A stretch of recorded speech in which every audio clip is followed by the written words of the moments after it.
This video is part 8 of a 10-part series. Part 9 will be released tomorrow, and you can watch the previously released parts along with the series intro if you haven't already. Genuinely, literally living in a box. I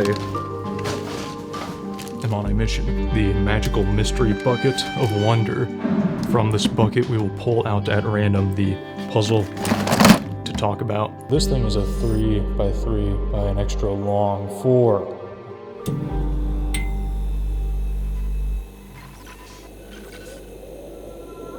So the 3x3x4, a pretty dang decent cuboid to get started with on your cuboid journey.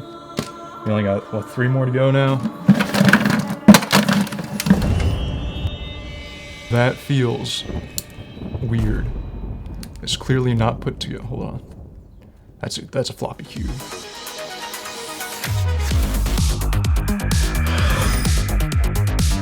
This is the Floppy Ghost Cube. So first of all, floppy.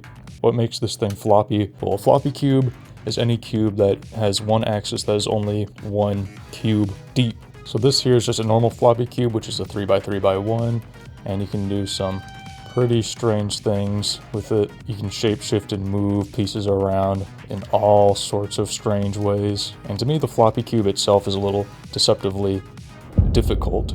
But the Floppy Ghost Cube takes that difficulty and multiplies it, because being a ghost cube means that you're solving kind of like the mirror blocks by shape.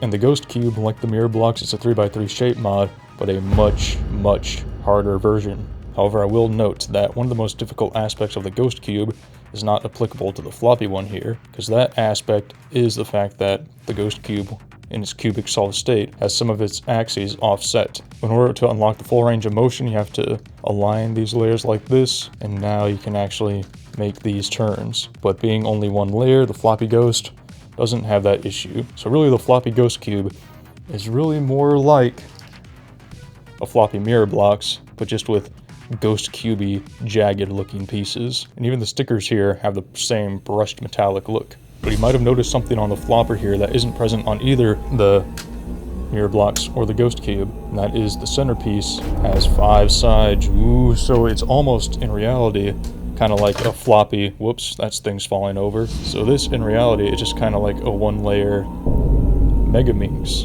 So if you really think about it, and this really isn't a floppy ghost cube as such, really it should be called the floppy mega ghost mirror blocks.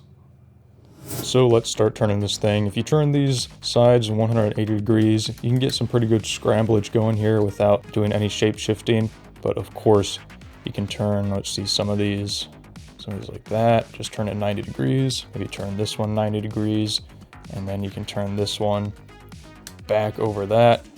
And then turn this down. Oh, I'm locking up. We're locking up. Did not want to do that. Yes, because all these are different shapes. You're going to get some blockages going on when you try to shape shift and move different pieces over different pieces. But we got this kind of centerpiece isolated here. We can twist that 180 degrees and move some pieces back over it. Twist that one there. And we've just got a whole mess going now. So here we are, pretty well scrambled up here. Now I get to try to move everything back into place. Pretty much just completely locked myself up. I think there's one move I can make there, one there. Where'd that corner go? This should bring us back, yes, to a single layer state. And now we get to try to do the fun part, which is actually trying to fit all these pieces in their correct place. This is where it gets real tricky, because all these pieces just being slightly different shapes from one another. Now look what we got here. These pieces all 3 line up here, but they don't line up with the center. So we can try, let's see, moving that. Is that solved? Nope. Wait. Once more. There we go.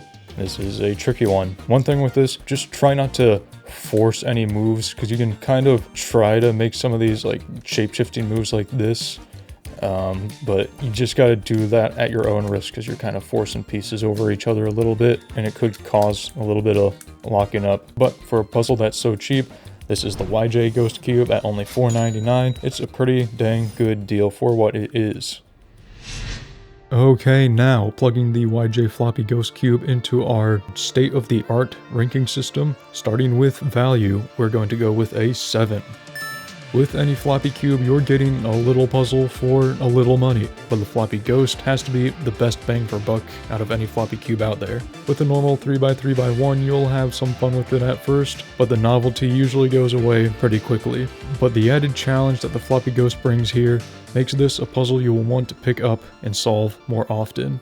Moving on to quality, we are going to go with an 8. Floppy cube mechanisms are tough to design and manufacture. They used to be almost impossible, in fact, due to their extreme dimensions only being 1 layer thick, but creative workarounds have made them not only feasible to build, but very stable and smooth turning, and this Ghost Floppy here is no exception. It is great, it's smooth, it's stable, although do play with the tensioning if you decide to get one. Mine came very loose, but a quick tightening of each of the 5 screws under the center caps got the thing stable and smooth real quick. And we're gonna wrap up with a 3 for difficulty. For the most part, this thing is a piece of cake just like any other floppy cube out there, but having 5 axes instead of 4 and having more restrictive shape-shifting abilities creates more problems that a normal floppy cube would normally have. I would definitely call this puzzle more beginner-friendly, although there are a couple tricky situations and issues that could stump a lot of folks.